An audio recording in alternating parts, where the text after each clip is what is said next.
tax. And each one of you has a role to play. Call your representatives. Send a thank you note and email to Attorney General Brown. Talk to your neighbors. Stand with our elected leaders who are working to stop this constitutional crisis. Our schools, our students, and our democracy are worth fighting for. And when we fight, we win. Thank you. And next I'm going to introduce our NEA Vice President, Princess Moss.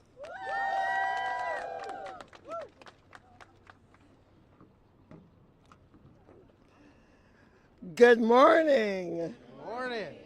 I am Princess Moss, and I am an elementary music teacher and vice president of the National Education Association, the country's largest labor union. Yeah. Yes.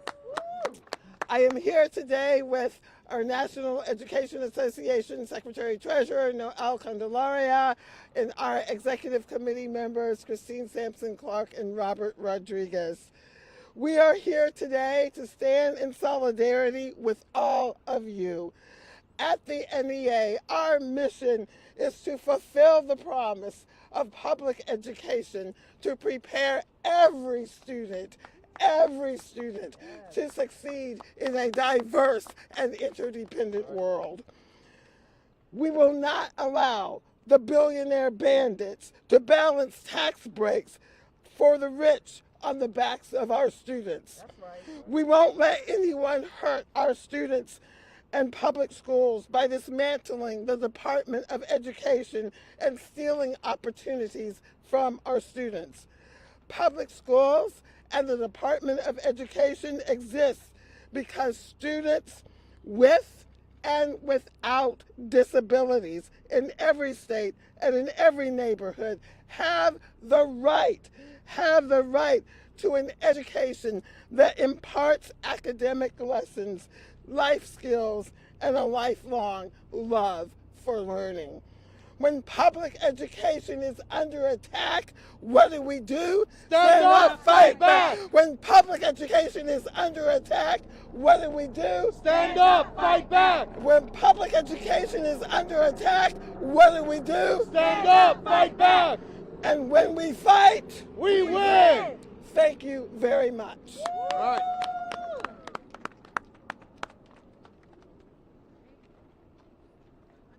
All right, and next we will have our state's attorney, Aisha Braveboy.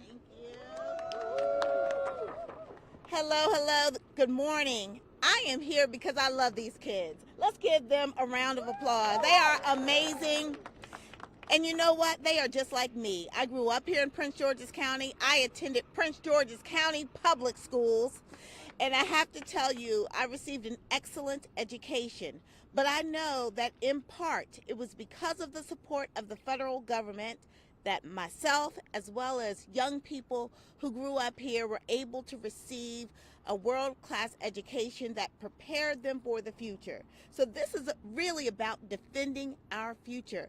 These young people behind me represent the future of this country, whether people like it or not. Let me tell you, these are the young people who will be the scientists, the engineers, the business owners, those who will be the inventors, those who will move us forward. But they need support, they need resources, and many of them honestly need the support of the federal government because they're living in challenged circumstances. But their circumstances today won't dictate their future if we give them the support that they need in order to be successful. We have kids here in Prince George's County who are high achievers, but they don't have a secure place to sleep at night. They may not be able to have food daily because they're living in challenged financial situations with their families. And so these programs at the federal level help to support the most vulnerable students in our system. How dare anyone want to take resources from them? When you talk about students who have special needs, who have IEPs, who need support because of circumstances that it wasn't something that they created for themselves. It's because of how they were born and they need additional support. It doesn't mean that they can't achieve. It just means that they need more funding in order to support their special needs. Why would anyone want to take money away from young people who have special needs? I'm unclear about the direction of this country today. I'm really unclear about the values that we say that we hold. Everyone in this country has the right to pursue the American dream, and the foundation of that dream is a good education. And we must defend our children, we must defend our teachers, our administrators, we must defend our public schools, because that is the system that educates the vast majority of people in this country. I don't care what they talk about in private school options and this and that. Okay, that's great. Some people want to go to private schools, but the vast majority of American children will be educated in buildings like this, funded by taxpayers. And we pay money into the federal government too. So this isn't a handout that we're asking for. We're asking for our fair share so that we can educate our kids properly, and so that they can take over this country and lead us in a better direction. Thank you. So well stated. Thank you so much. Next, we'll have our school board chair, Brandon Jackson.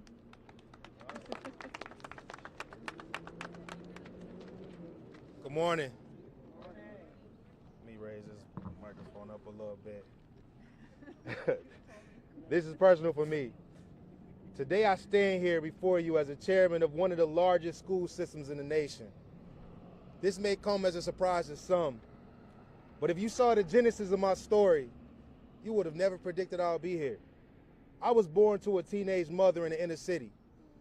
Many people wrote the conclusion of my life before I even had a chance to live the first chapter. The odds were against me. They said I would probably end up dead or swallowed by a system that wasn't created for me to succeed.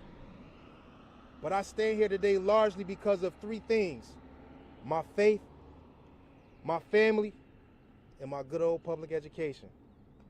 And let's be clear, public education was my passport to a new life, a new way of living. It exposed me to a world that I never knew existed outside of the four corners of my block. Now, because of this administration, those same educational opportunities that helped me are in jeopardy. So I take this very personal. By threatening to dismantle the Department of Education, they're putting the future of millions of children at risk. The consequences will be devastating. In times like these, I can pull strength from a great Marylander, Thurgood Marshall, who once said none of us got where we are solely by pulling ourselves up by our bootstraps. We got here because somebody worked in public education, to bend down, to lift up, to open up doors that we would never have access to. We have a choice today, to stand by and watch this happen, or to fight. This is about more than access to education. It's about our survival. We're standing at a dangerous precipice where the divide between the haves and the have-nots grow wider, and the bridge to that gap is threatening to disappear. It's time to act now. The future of our children and our community is at stake. Thank you.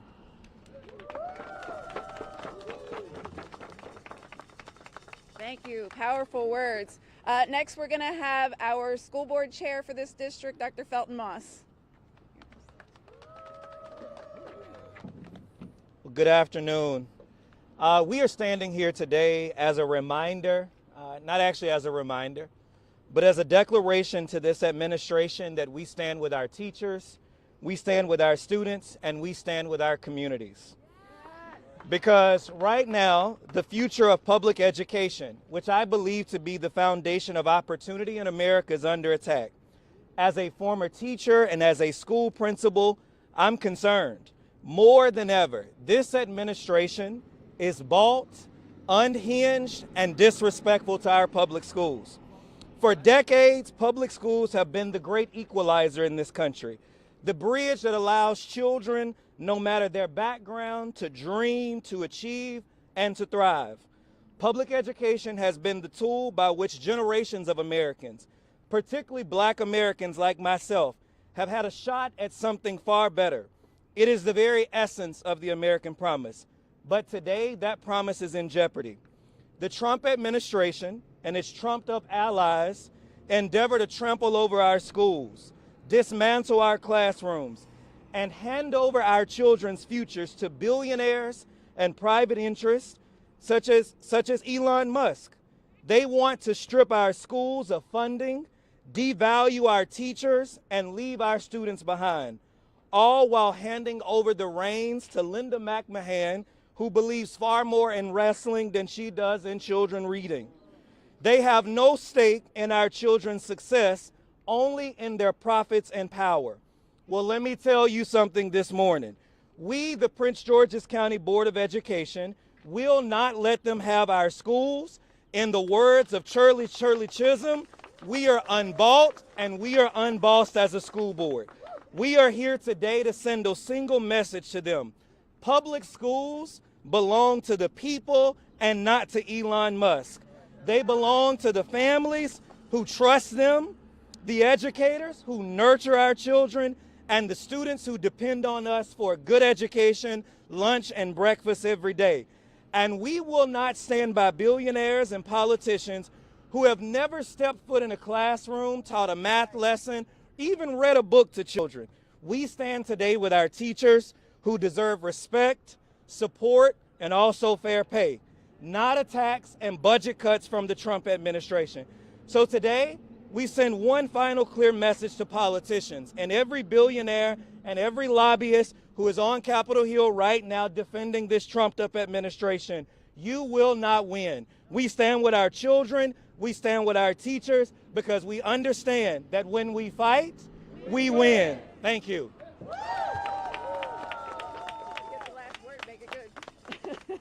All right, and now we'll have our county councilwoman for this district, Walla Blagay.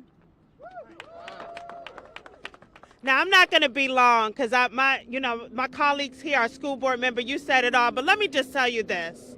We're looking at the budget now. Let me just bring this home. We're looking at losing up to $200 million because of this administration.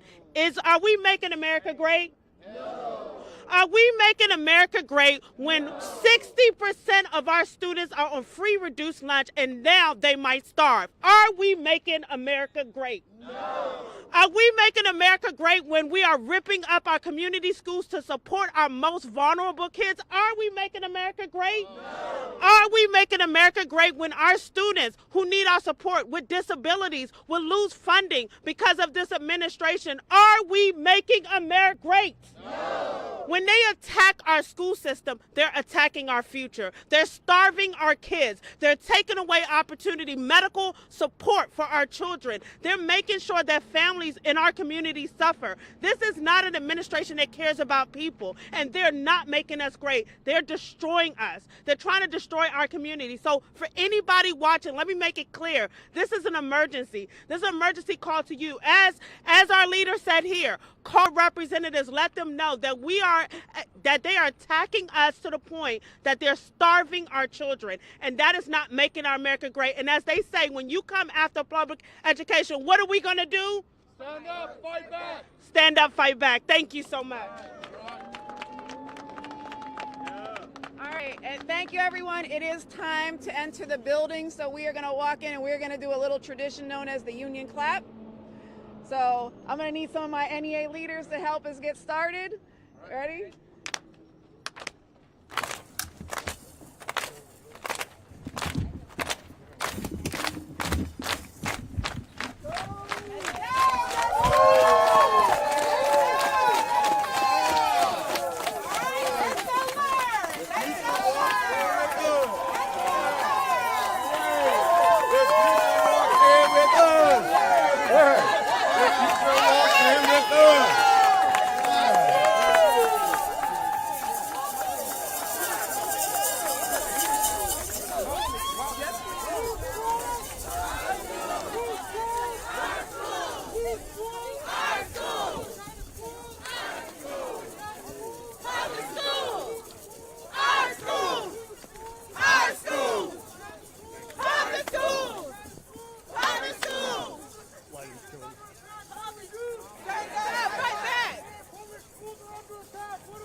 building, okay?